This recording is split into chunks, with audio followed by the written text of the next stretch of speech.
Hello, everyone. Well, just to let you know, we'll start the presentation in about 1 minute. Thanks for joining us.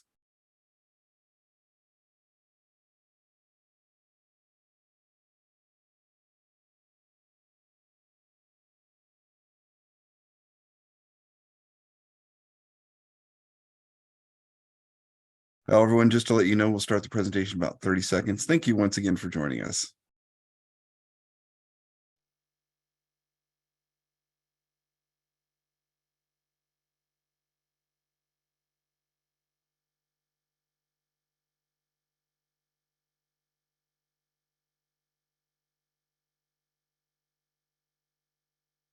Hello, everyone, and welcome to today's Safety and Health Magazine webcast, Common Equipment and Tasks That Can Lead to Arc Flash Incidents, sponsored by eHazard and Bulwark. This is Alan Ferguson, Associate Editor with Safety and Health, and I'll be moderating today's event. First, thank you so much for joining us, and before we get started, there are a few housekeeping items. As a disclaimer, the views of today's speaker and organizations are their own, do not necessarily affect those of the National Safety Council or Safety and Health Magazine. Any mention of a commercial enterprise, product, or publication does not mean the council or the magazine endorses those items. After today's presentation, we'll conduct a question and answer session with our speaker. If you have a question, click the Q&A button at the bottom of your screen, type your question, and press the send button. We welcome your questions at any time during today's event. You don't have to wait for the Q&A to begin. We might not get to every question, but the good news is unanswered questions will be forwarded to today's sponsor. Also, after this presentation, you'll be asked to complete a brief evaluation survey, and I'll tell you more about that a little bit later. Just to let you know, this webcast will be archived, so you can access it after today's live event to view this webcast and all of our past webcasts. Please visit safetyandhealthmagazine.com/events, or you may receive a link in a post-event email. With that, let's introduce our speaker. With us today is Zahir Juma, partner at eHazard. Zahir performs electrical workplace safety training, consulting, arc flash engineering studies, electrical incident investigations, and electrical safety audits. He is a member of the IEEE, ASTM, and IEC committees, and has contributed to the NFPA 70E standard. Zahir also currently serves as editor and papers review chair for the IEEE Electrical Safety Committee. Again, we thank you all for tuning into this presentation. Zahir, whenever you're ready, go ahead and take it away. Thank you so much, Alan. Good morning, everybody. I think it's morning in most places. It's afternoon on the East Coast, so good afternoon to you all. And for everyone else that's joining us, it's good to be here. I feel so invigorated because last week I was at the electrical safety workshop, and with all of us just kind of doing your work, sometimes you feel that your batteries run a little low. And I always find the electrical safety workshop as something that charges my battery. So I'm so invigorated to be talking about electrical safety. And interestingly, I had completed this presentation before attending the electrical safety workshop. I'm just going to do a little bit of a punt for the electrical safety workshop. The IEEE Institute of Electrical and Electronics Engineers sponsors the electrical safety workshop, and it's not a commercial type of a workshop. It is more about getting ideas and getting literature that can be published in engineering journals and safety journals that are peer reviewed. So it's a very important conference, and I believe that it is one of the large exclusively electrical safety conferences in the US. So the one thing about this conference is that people look at the IEEE logo and think, oh gosh, it's a bunch of engineers talking engineer talk. And I assure you that's far from the truth, because this year in attendance, we had over a third of safety and health practitioners. We had supervisors, we had hands-on electricians, we even had mechanical millwrights, mechanical technicians attending. So it is a fantastic conference. And the papers, they actually give you food for thought. It's not all about, hey, you got to do this to be safe, and you got to do this to be safe. But the interesting thing about the conference is it asks questions, intriguing kind of questions that make you go back and evaluate the way you do things. And this is what I brought back with me. Now, I haven't made any changes to the slides because that was the way I was thinking when I actually came about doing this presentation. And this presentation that I wanted to discuss with you was I get a lot of questions about where are arc flash occurring? Who is causing these arc flash? Who are the people that are getting hurt? And so I thought, why not discuss it? And so that gave rise to um, to this presentation. Now, I like starting my presentations with the absolute basics. Okay, what are electrical hazards? When we talk about electricity, we have two hazards. We've got the shock hazard and the arc flash hazard. So if you look at this, the arc flash is basically an electrical breakdown followed by an uncontrolled release of energy. So think about a water pipe. Okay, this water pipe is under pressure. And when this water pipe ruptures, for whatever reason, maybe somebody drives into it, maybe it's old, maybe it was not designed to the correct specification. And once this water pipe blows up, all of the water pumps, all of the dams, all of the reservoirs, all of them are going to try to pump all of the water through this opening. That's just how energy is, right? And so with an arc flash, you get almost this bolt of lightning between the conductors. And I mean, sometimes it can be really tiny. It can be an inch, 2 inches. But what that does is it produces enough heat from all of the melting, all of the fuel that sustains this arc, like the copper that's burning, the steel, the aluminum, the stainless steel, everything around it's burning because of the intense temperatures, like 5 to 10,000 degrees Fahrenheit, right? So everything there is burning. Now, what that does is it produces a thermal event, and that thermal event can actually travel at the speed of light. So it is convective, but there's also a radiative component to it. Now, associated with that, you get blast as well. But when I'm talking about blast, I don't want you to be thinking about the Matrix and like kind of everybody being blown back and Keanu Reeving all across the place. That's not kind of the arc blast that I'm talking about here. It's a blast that actually causes pieces of the equipment like a door or a cover to be blown apart. All right, so it doesn't blow itself into smithereens. It's the entire panel that is ejected from that equipment, strikes the worker, and causes this blunt force trauma onto it. I just realized something while I was speaking to you all. Alan mentioned that if you have any questions, drop them in the Q&A. What I want to mention as well is if you have any questions regarding anything electrical related, drop those in the Q&A. Even if your question's not related to my presentation today, I will do my best to answer it. And if I cannot get an answer to you in time, I'll definitely circle around and send you an email afterwards. Okay, now electrical arc flash, unfortunately, doesn't happen, well, fortunately, right? Doesn't happen as frequently as we would like to think that something as high risk as this occurs. Now, what's the problem with that? Why am I being so contradictory? What's the problem with this? The problem with it is if it's not in your face, it gets into the back burner, right? There's not going to be budgets allocated to tend to this. It's not going to be at the forefront of everybody's thoughts. Everybody's going to be thinking mobile machinery, working at heights, confined spaces, etc., etc. People are going to be talking about all of this, right? No one's really going to be looking at these arc flash accidents if they don't occur, right? And this is the problem with it.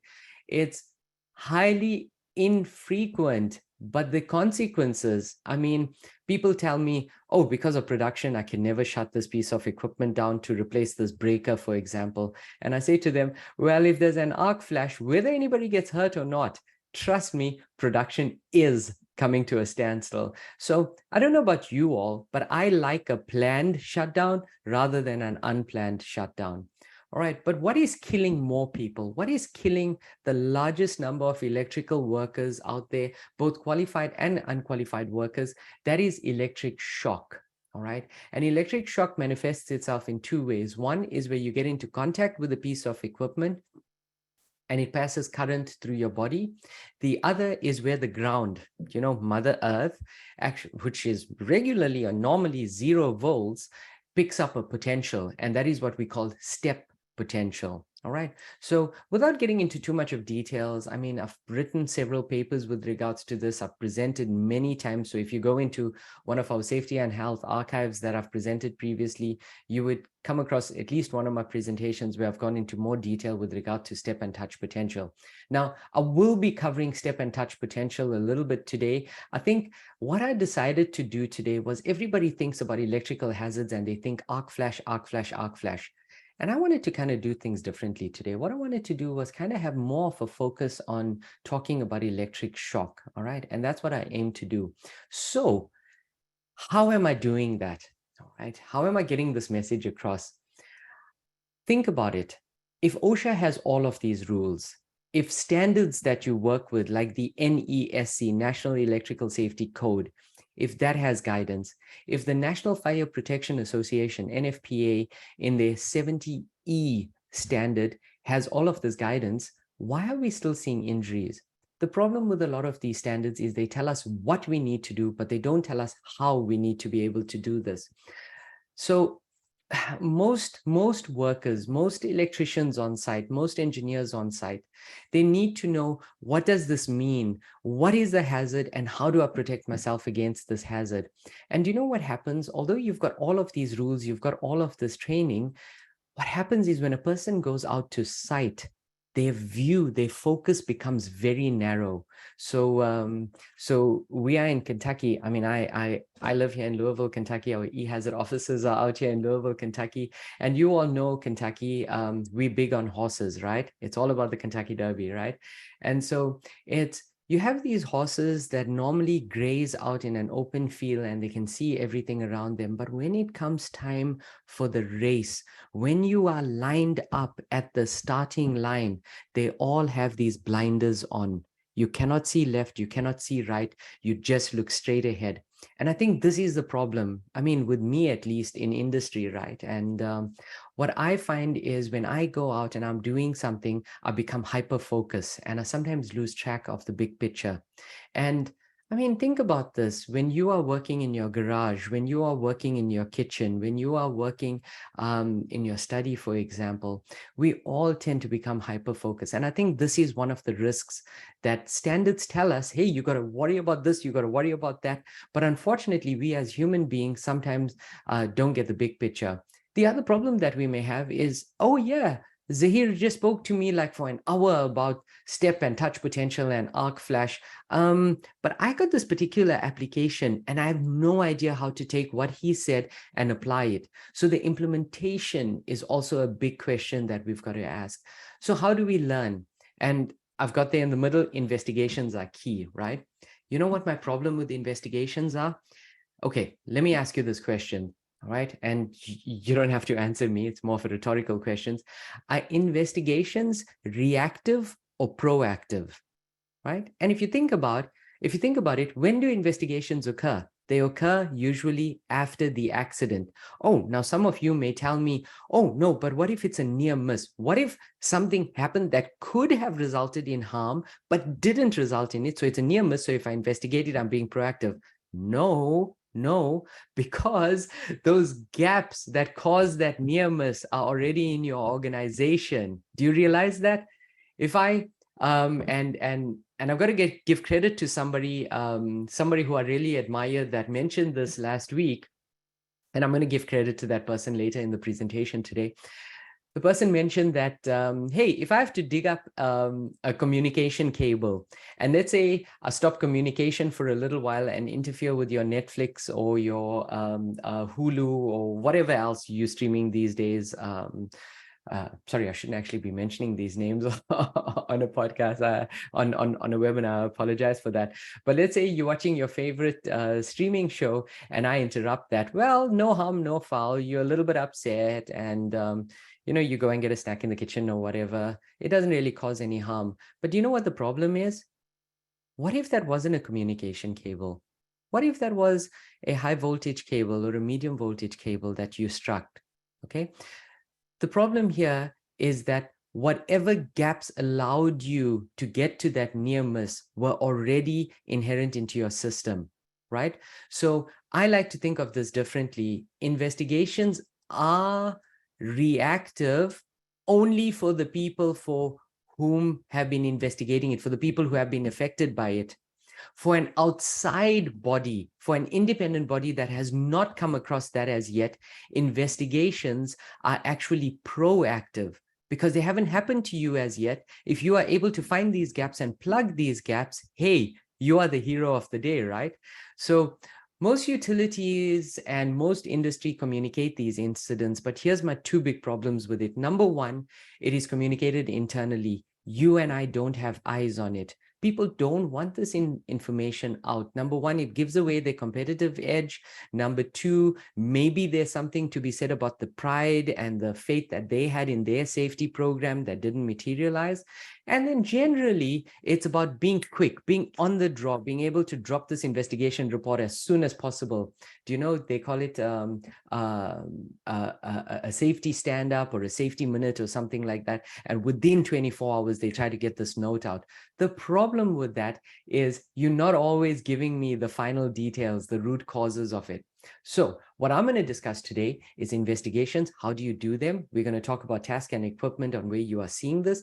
And finally, we're going to end up with protection strategies. So I don't have too many slides today. I think if I go probably less than a minute a slide, which I am hoping to do, except I didn't do that very well as yet. So if we keep like to about less than a minute per slide, we should have about 10 minutes for Q&A at the end of this presentation. All right. Looking forward to your questions. Please ask away.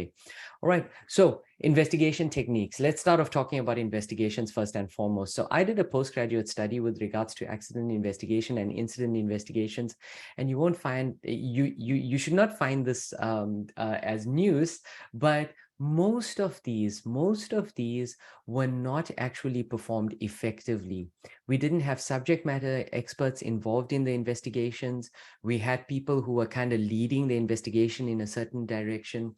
So where do we start? We obviously have to start with having great, excellent incident investigations.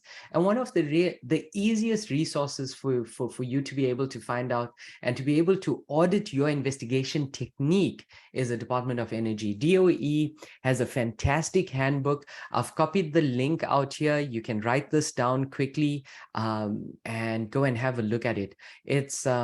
It's quite a bit. I think it's like about 250 pages. Somebody's going to correct me and tell me, no, it's 253 pages. Okay, so it's not exactly bedtime reading, but here's the good thing about it. All of the headings make it really easy to read. So if there's a particular chapter or a particular paragraph that does not apply to you, skip it. You can come back and read it later on. But the good thing about this is they tell you, where do you start? How do you preserve the information? How do you question people at the appropriate time so that like a day or two later, they're not convoluting their story. What you're hearing is the proper sequence of events, the proper actions and activities that had occurred, all right, to be able to draw this accurate timeline. So they actually give you paperwork, they give you templates. I'm mixing up my plurals and my singulars here. So they give you templates, all right, out there. It is a fantastic resource. Now, this is not the only resource. Please, I'm not pushing you into a one-dimensional type of thinking. They actually have stuff that's worked. Now, also the literature is pretty outdated in terms of timeline, but it is still as effective. Many organizations still follow this and have excellent accident and incident investigations. So it needs to start at the basics. You've got to be brilliant at basics. I was joking the other day and I said, when it comes to investigations, I want my investigation teams to be the what's those two famous people who are always fighting for audiences? The Justice League and the Avengers. Yes, Avengers and Justice League. Yeah, that's what you all got to be. You all got to be the heroes of this accident and incident investigations. You got to fly in there with your cape and your funny colored outfits and kind of get in there and save the day. But you got to have a system. You got to work to something. All right. So that is the investigation method. What about case histories? Now, for case histories, I'm going to push you on to two areas that are fantastic. One is called the IEEE Explore. So this is the database of all published journals that are electrical in nature. The other one that I'm going to mention that I haven't written out here on my PowerPoint presentation is called Science Direct. Science Direct, DIRECT, Science Direct. Now, unfortunately, both of these, because they are journal and they have magazines and stuff associated with them, there's going to be a cost component if you find something really interesting. But, you know, I've heard, and I don't know about this, but if you have a friend who's in college, or if you have a student that's at college, you know, generally their username and password may get you access to some of these journal databases or anything. This is just what I've heard, all right? I don't know whether this is true or not. And if I had my camera on, you'd see me doing a wink wink here. All right, so there's ways that you can get to this, but I'll tell you, there's a really complicated way to find out about electrical accidents. You go to your favorite search engine and you type in electrical accidents. Okay, I know it's really complicated and difficult to do, but I assure you it's going to pick up a whole lot of hits. And guess what? I did that as well when I was coming up with some of the cases that I'm going to be presenting to you. Most of these cases are cases that I've been involved in investigating. So the stuff that I'm going to talk to you about, the most of them are things that I've had firsthand experience on, and some of them are things that are found on the internet. Right, so let's talk about the task and equipment, the stuff that you all are really interested in, all right? So the first one starts off with, obviously, we got to talk about power lines, but I am going to talk about power lines in a very interesting angle, all right? I've decided to take a slightly different angle with this. And, oh, actually, there was one slide that I added in here after the electrical safety workshop, but it was just not an entire slide, just parts of the slide with updated information. The other thing I'm going to talk to you about is switchgear. So when I talk about switchgear, actually, let's just wait till we get there. And then finally, I'm going to talk about grounds. Okay, not grounding or grounded as the NEC folks have it. All right, but before we jump into these accidents, I need to mention this. This is very important, folks. The disclaimer is that fatalities occur everywhere. It's not limited to a particular piece of to a particular piece of equipment. They occur with qualified, unqualified, or authorized or unauthorized persons. So you cannot tell me, oh, all of these people are inexperienced or whatever. In fact, there's a database that I looked at of safety accidents, and the majority, I think it was 90% plus of those fatalities occurred with people who are qualified electrical workers in that particular job for 5 years or more. So don't make that statement. It's not based on science or fact. All right. So what if you don't catch the details? Obviously, I've got like about 6 of these cases I'm going to be going through. I'm not going to be able to deep dive into any of the details. You know that that's not going to happen. So what I want you to do is I want you to take the principle of what I'm discussing. All right. What was the situation? What was the equipment? What were they trying to do?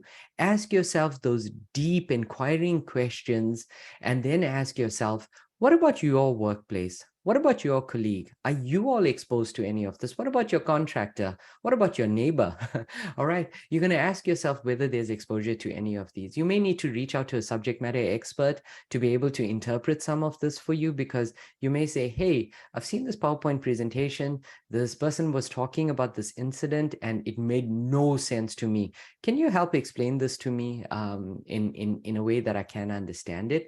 Right, so I want to highlight the common tasks that cause these fatalities, and I don't want to get stuck into the details of it.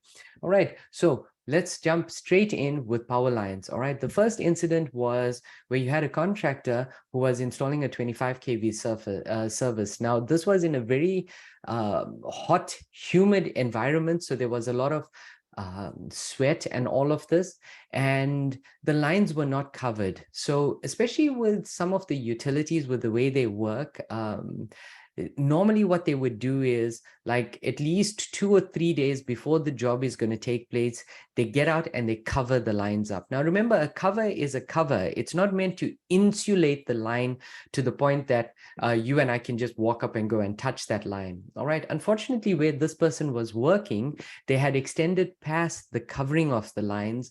And as they were working, they managed to get themselves into a voltage difference. So they crossed, and without getting into too much of the details of it, they crossed the OSHA minimum distances while they were up suspended working on this particular line. It resulted in a tracking arc. Now, I've had a video here, but I decided not to play the video for you all. But what you see here, and I don't want you to get this the wrong way, but and I'll explain to you why I make the statement. The worker was in arc-rated clothing, but the shirt that they were using on the inside was not arc-rated. So what happens when you initiate an arc on lines, on power lines, they tend to travel, okay, depending on where the arc is initiated. And so what happened here was that the arc actually traveled across the inside of the worker's body. Now, this is something we generally see at higher voltages. You know, realistically, like practically on the, not realistically, practically on the voltages that you all work with, we're talking about like 12,470 volts, 13,200, 13,800 volts and above. Do you know your typical municipal kind of local distribution voltage? All right, so that's the kind of voltages that we see this tracking arc occur at.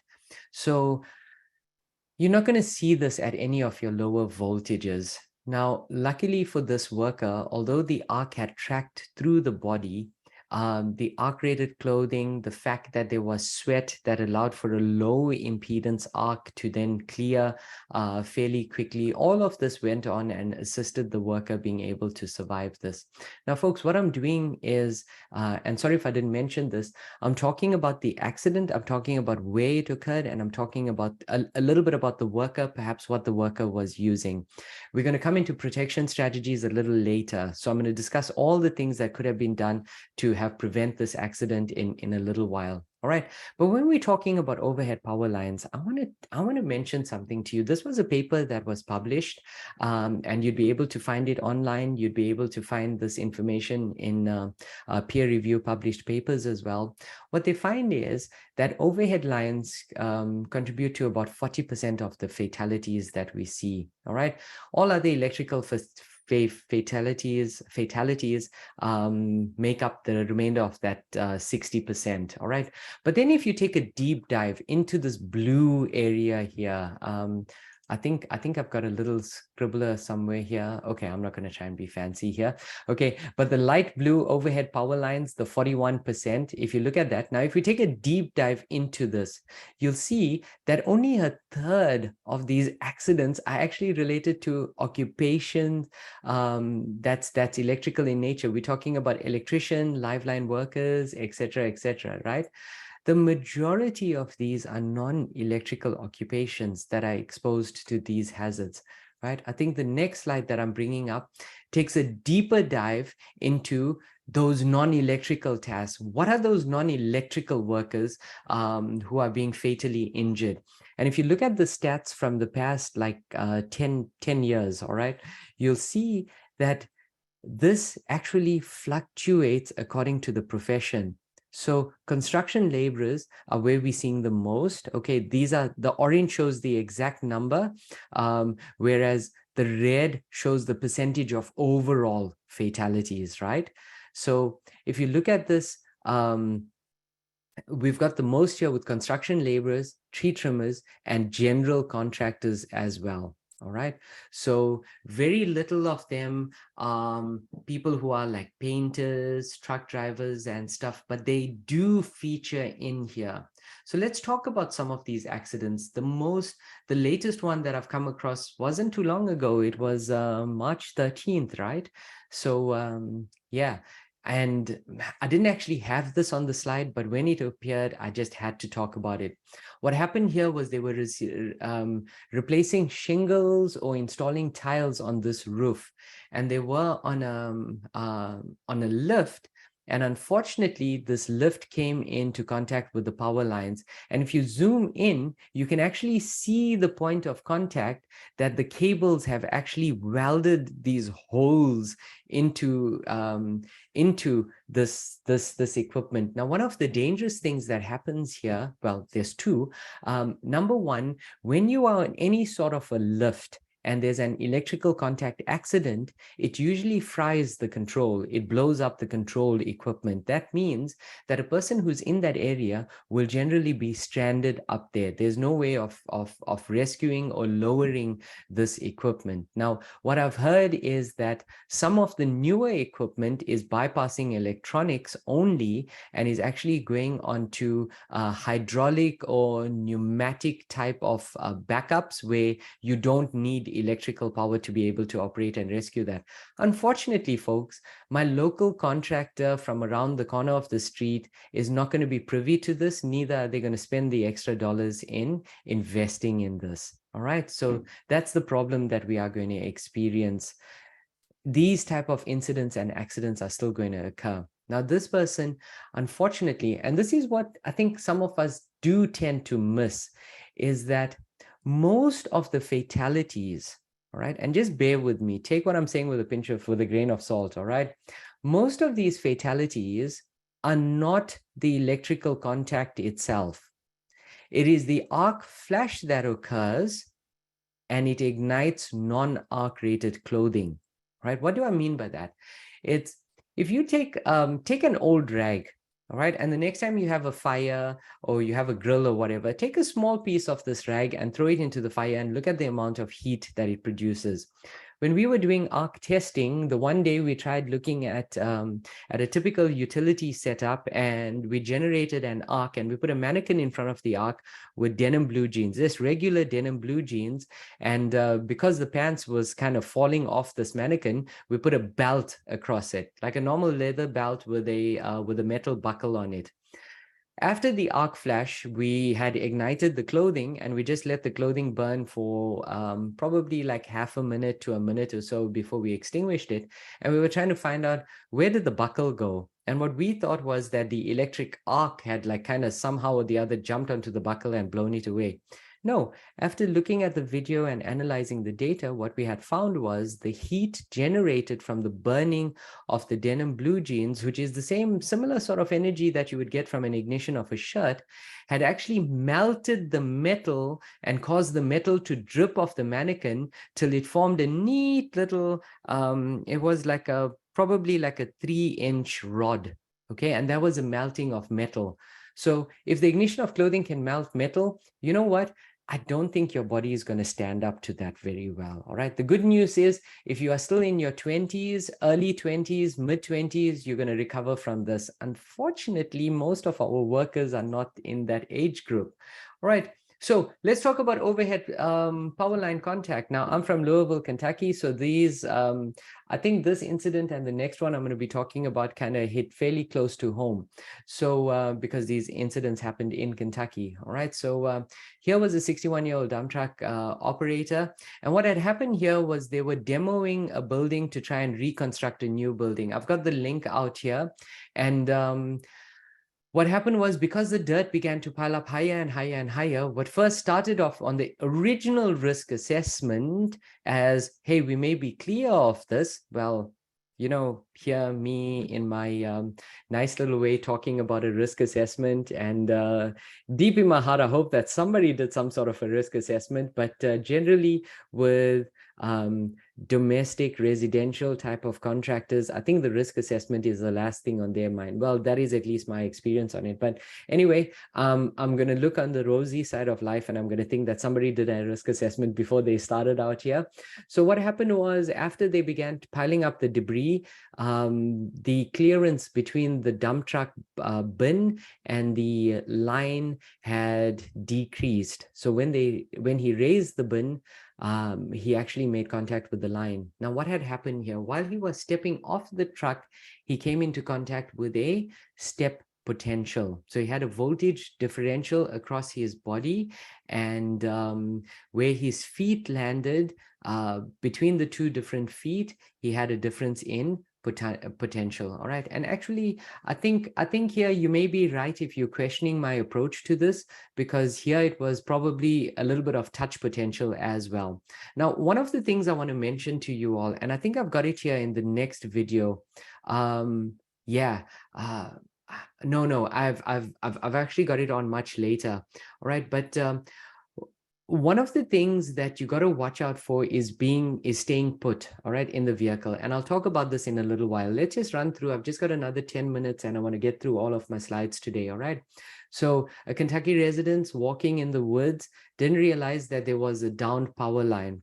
Now, I came across something very interesting as well, because most rural fatalities on overhead power lines usually occur with residents who live within a generally like a 1 to 2 mile radius of where the fatal accident occurs. Now, here's what I want to warn you of. When you have a down power line, please don't think Hollywood movies, because you might not see sparks flying across all over the place.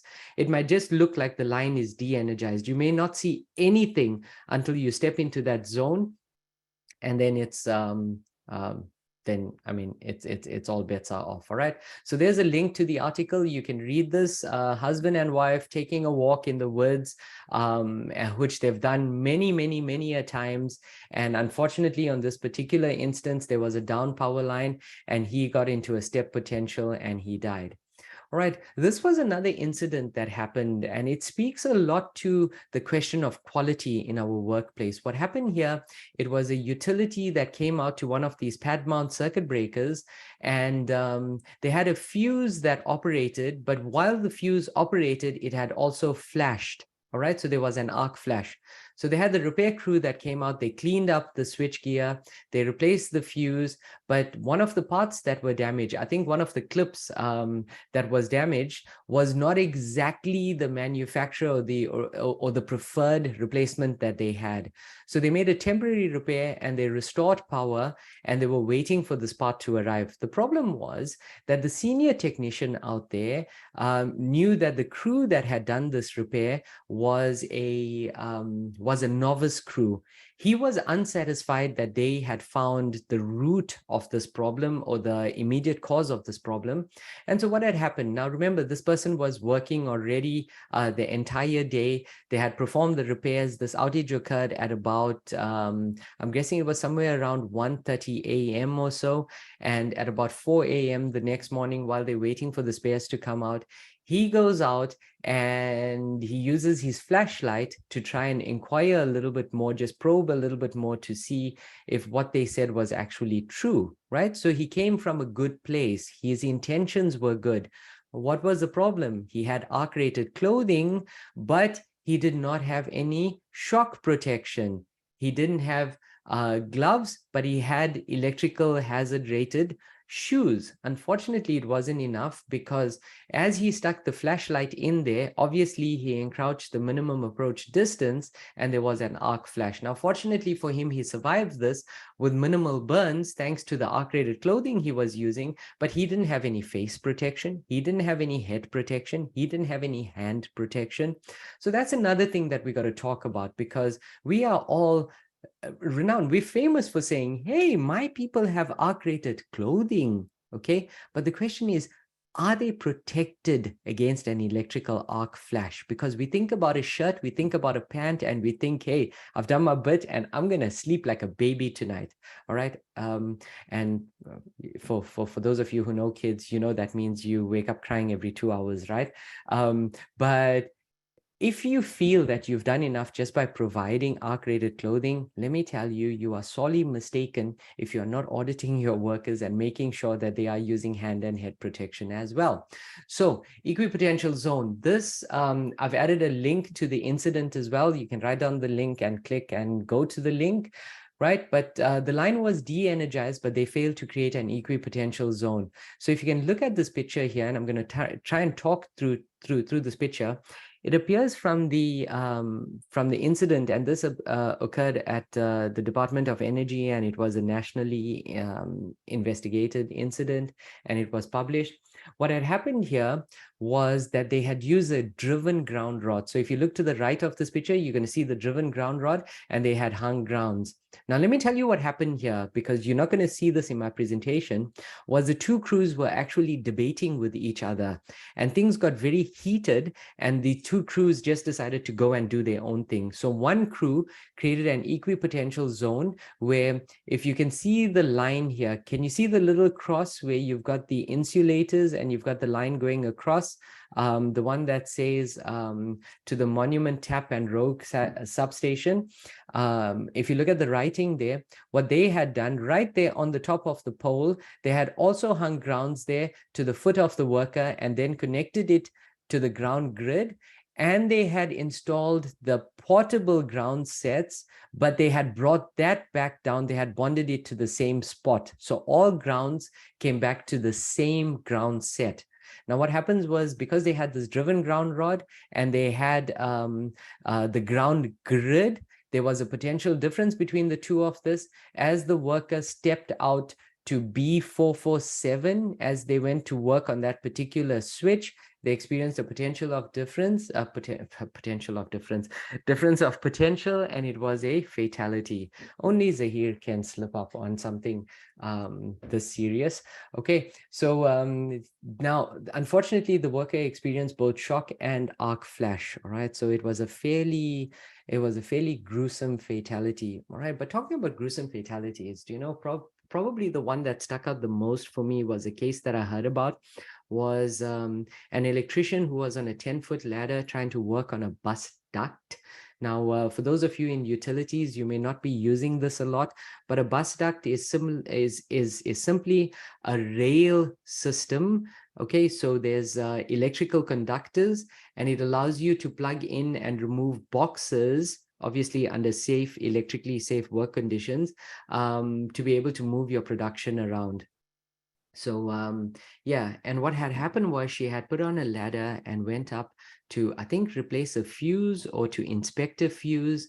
And as she opened up the cover to look at this fuse, there was an arc flash and it ignited her non-arc rated clothing. But the sad part was that it has also, I think because she was startled with the arc flash, she kind of fell backwards, or when her clothing had ignited, she fell backwards, and she, with the 10-foot drop, she broke her neck and she died. But the problem was, although she had died, her body still continued burning because all the clothing on her just continued burning. So that was definitely one of the more gruesome ones I've seen. And then going out to a site where somebody was trying to steal copper from a substation. And do you know, when you walk in there and you get that smell of the electrical burns, but also of somebody who's just like released all of whatever was on the insides, just came to the outside, and it's that smell of burnt flesh. That was probably two of the most gruesome. The one was the most gruesome thing I've ever seen in my life, and the other was the most gruesome thing that I've ever heard of. So these incidents can get pretty disastrous. All right, so the last one I'm going to talk about is stray, phantom, or ghost voltages.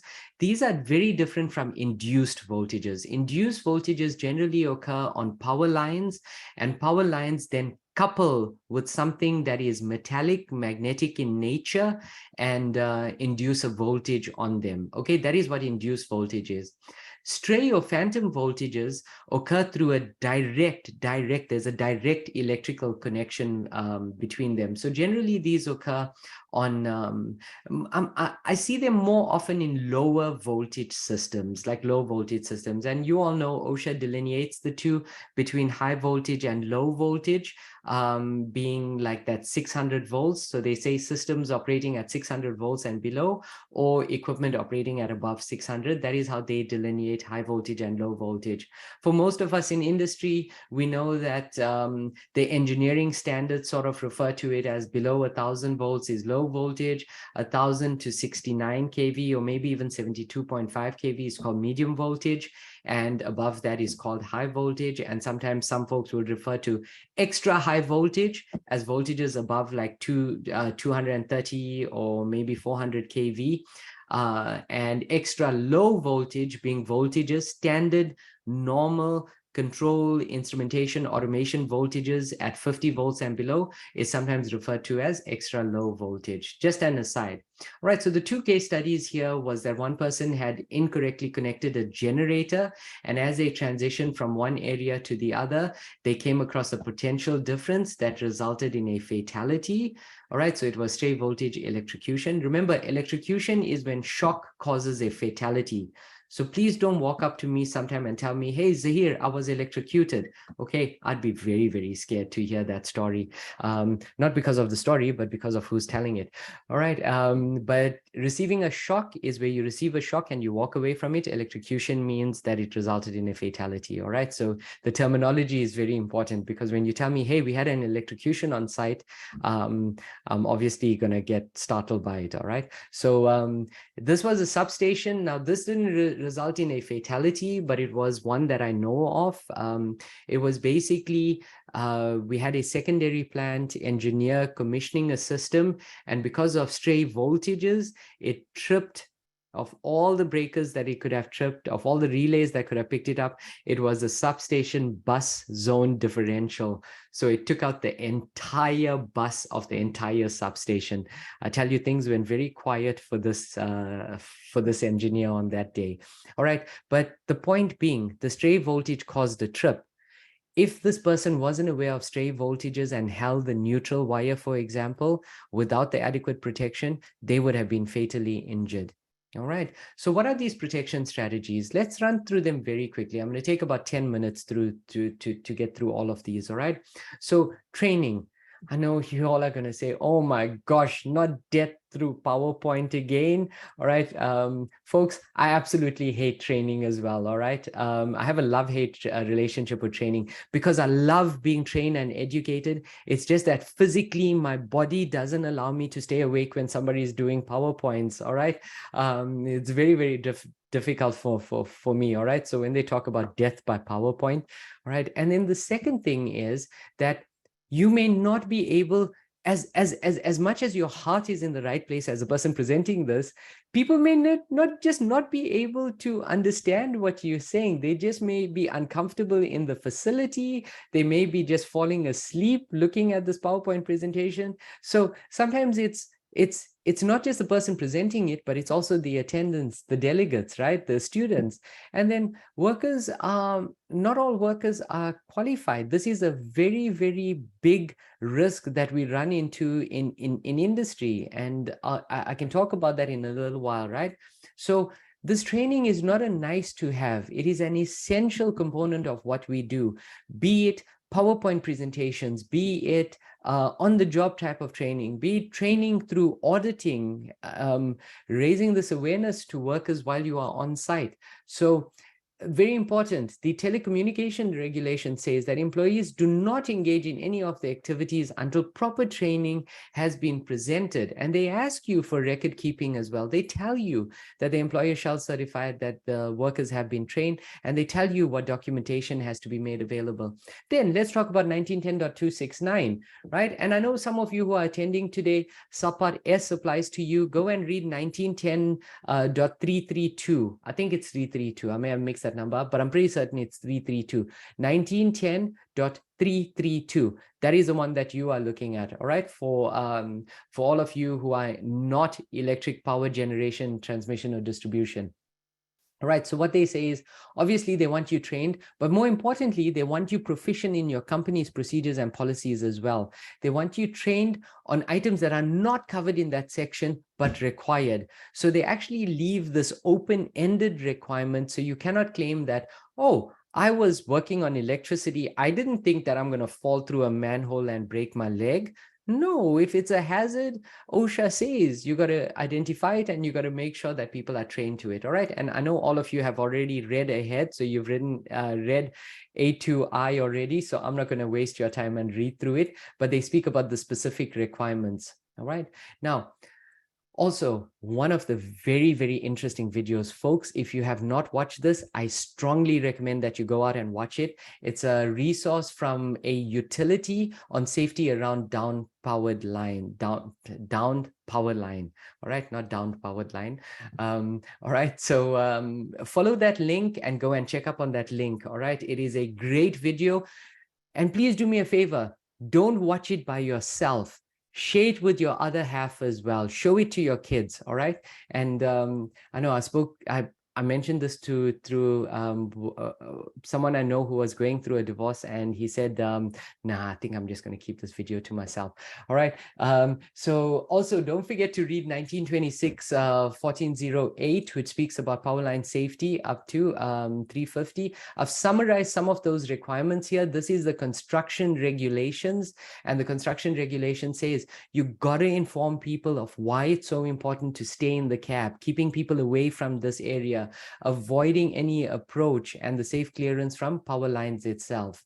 All right, creating an equipotential zone. I think I've got a few slides on this, but I've done a very, very deep dive into this on one of my previous webinars. So go and look at the archives. And if you're interested in this, I've got a ton of information on these equipotential lines. So there's a very, very, very good paper which was presented. It was peer reviewed. It's going to be accepted for publications in the journal. But ultimately, what they talk about when creating an equipotential zone is make sure you are in a zoned bubble. All right, that every ground ultimately ends up being connected, low impedance connection to the same ground point if possible, and create the safety bubble. Almost imagine that you are, do you know these inflatable bubbles that we kind of step into and we bounce around, and then we go and run in the lake with it, and then we run into each other with it? Imagine that that's what you're aiming for, but the ball itself is created with grounds. All right, so what about switchgear? What do you do if you have switchgear? All right, because this is a good question. A lot of people say, hey, OSHA says I need to get an equipotential zone. Well, that's easy to do if I'm outdoors. No, it is not easy to do if you are outdoors. Most people end up, most inexperienced crews end up doing this incorrectly. But what do you do if you're in a substation? Well, there's two things I'm going to say in the substation, and you can obviously read through all of these. You have two options in a substation. The most practical option at indoor substation with metal clad equipment is that you have to create proper insulation. And that means that all energized parts are going to be insulated. You are going to be insulated against the hazard, and there's not going to be any possibility of contact with anything that's exposed, right? So if you're working on a 13.8 kV system, everything that you use got to be insulated to at least a class 2 glove up to like 17,500 volts insulation or even more. Now, the very important thing, and I got to mention this because a lot of people tell me that after the linemen get the grounds on, that another person goes and tightens it with a hand tool. Folks, you are not allowed to do that. OSHA states anytime you are coming into contact with a ground on an electrical system, whether the system is energized or de-energized does not matter, you have to use a live line tool. You cannot use a hand tool. You got to use a glove with a hand tool when you are applying these, obviously up to the limit of a glove if it does exist. What do you do if you're trying to create an equipotential zone? Well, to create an equipotential zone, you got to first use a conductive mat, not an insulating mat, but a metallic conductive mat. And that mat has to be tied to the same ground bar that you are attaching your portable grounds to. You also got to be trained then to know not to come into contact with any other metal pieces of the equipment. You got to stand on the mat, etc., etc. Okay, not a very common thing. Not a lot of people do this. All right. So I've got some other language in here. You can obviously go back to the archives and have a look at this, or you can read through it super fast. And then obviously your arc flash hazard analysis. This is a very important thing. A lot of people don't do this, but how do you quantify the hazard? How do you know if you've got below the minimum threshold to cause burns to skin or ignite non-arc rated clothing? Folks, you don't know. You don't know until you do this arc flash hazard assessment. So get your hazard assessment done. Use arc rated clothing, of course. Use dielectric materials. Very, very important. Assume that as I'm talking, you all are reading the slides ahead of me, all right? So things that we may miss. Now, Very important. I want you to make sure that your observers are not positioned in a high risk zone. I want you to make sure that the driven rod is your last option. Another thing that we forget, a lot of us use metallic structures to keep people and animal and stuff out. So you may have like a chicken fence, you may have a brick fence, but you may have metal, like a metal handle or a metal door, whatever. You got to make sure that all of those are grounded and that the grounding is still present. The pigtails haven't been worn off or stolen. Have a rescue plan in case somebody is in a bucket and they've lost control. We don't want you jumping off the truck. So have a proper rescue plan if a bucket is stuck up in the air. And remember, on-site decisions change. So remember to escalate them. All right. Now, the person I was talking to about a little earlier raised a very, very important concern during this conference last week. And that's somebody that I really look up to, and that is Lanny Floyd. And Lanny Floyd has done so much to change the electrical safety culture, to advance it, to make sure that we all work safely. And he asked a very good question at the conference. He said, we are so compliance-based, but if you were compliance-based, why are we still seeing fatalities? All right. Whatever we're doing, we need to do more. You need to make sure that all jobs are planned. All right. So these are not what Lanny Floyd said. Lanny Floyd said, you got to think beyond compliance. And when he mentioned that, and he mentioned this to me many years ago, we need to think beyond compliance. What did he mean? And now I interpret it in a certain way, which may not be the same way that he's interpreted it. My interpretation is that all jobs must be planned. You cannot just sit in your office, but you got to go out to site as well. One of the important things that he mentioned, and I'm a big believer of this, if you say that this is the preventative measure that I'm putting into place, ask yourself, what if that preventative measure fails? What if a person does not follow your preventative measures or your instructions? What then? You got to ask yourself that question. Anytime there's a change in scope, why do we go ahead and just say, hey, I've done my risk assessment, I think I'm good, I'm going to go ahead and do this job? Why don't we reevaluate it? I mean, we never wrote this risk assessment in isolation. Why are we working with it in isolation? Why don't we just regroup, have more eyes on it before we decide to proceed? What about people performing substandard work? There's a lot to be said about this. And the last point that I'm raising here is that you've got to have an organization that has a learning mindset. I tell you, one of the most dangerous things we can get into as individuals, you and me both, is we can continue do what we do every day the same way we do it and not having a learning and a growth mindset. Hey, what can we learn from this? What went wrong? What can we do better? And therein lies the improvement of safety. All right. So with that, folks, I've got two concluding slides. It's just a summary of everything that we had discussed. You can read through this on your own time. Sorry, I just had one concluding slide. But with that, I'm going to hand over back to Alan now. If there were any questions, we can answer those now. Alan, over to you. Well, thank you so much, Zahir. Before we start the Q&A, we want to remind everyone the evaluation survey we're asking you to complete. The survey will open in a different screen after this webinar. Your input is important because it'll help us improve our future webcast. Now let's get to some questions. What training should a non-qualified employee have to reset breakers and replace fuses?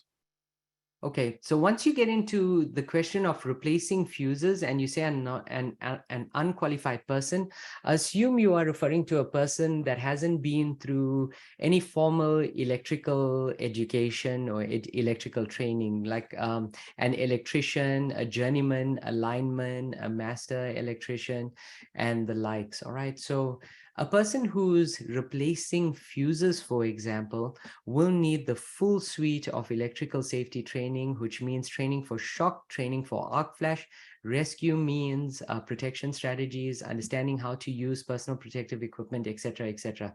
They've got to do the full training class because this person is exposed to all hazards. Now, you may have a case where all you have is a person resetting a piece of equipment externally and just turning on, turning off a breaker. Well, OSHA is very clear about this. The training needs to be in line with the hazard. So please don't go and overtrain somebody because that's also a recipe for disaster. It gives them enough knowledge to be dangerous. So we've done many operator training classes, and in those operator training classes, even classes that I've attended, the most effective ones are the ones that explain to a person how to understand what the arc flash hazard is, how to read the label, and to make sure that they are trained to understand how to take care of the arc rated PPE, as well as how to use it appropriately. Looks like we have time for maybe one more question. What training should a non-qualified welder be provided? Ooh, so it all depends. This is a fairly open-ended question. It all depends on what's the hazard the worker is going to be exposed to, because a welder who's working in a high voltage yard could actually step on something and maybe raise a weld, or their hand gets into a shock boundary. So it all depends on your risk assessment. Remember, there's a simple rule for voltages up to 50 kV, a very simple rule. I call it the 10-4 rule, which is completely wrong, but I'm going to stick to it in any case because people remember 10-4. 10 feet is the higher number, is a higher voltage up to 50,000 volts. That's your clearance. If at any stage, by accident even, if you suspect that the person's going to encroach that boundary, they need to receive high voltage training. Then for low voltage, the actual distance is about 3 feet 6 inches. Okay, 3 feet 6 inches, 42 inches. We're going to round that up to about 4 feet. If at any time you think the welder is going to get within 4 feet of an energized conductor, I would go ahead and get them low voltage trained. Well, thank you so much. Unfortunately, we have run out of time today. We'd like to thank Zahir Juma, the entire team from our sponsors, eHazard and Bulwark, and of course, all of you who joined us today. Take care and have a safe day.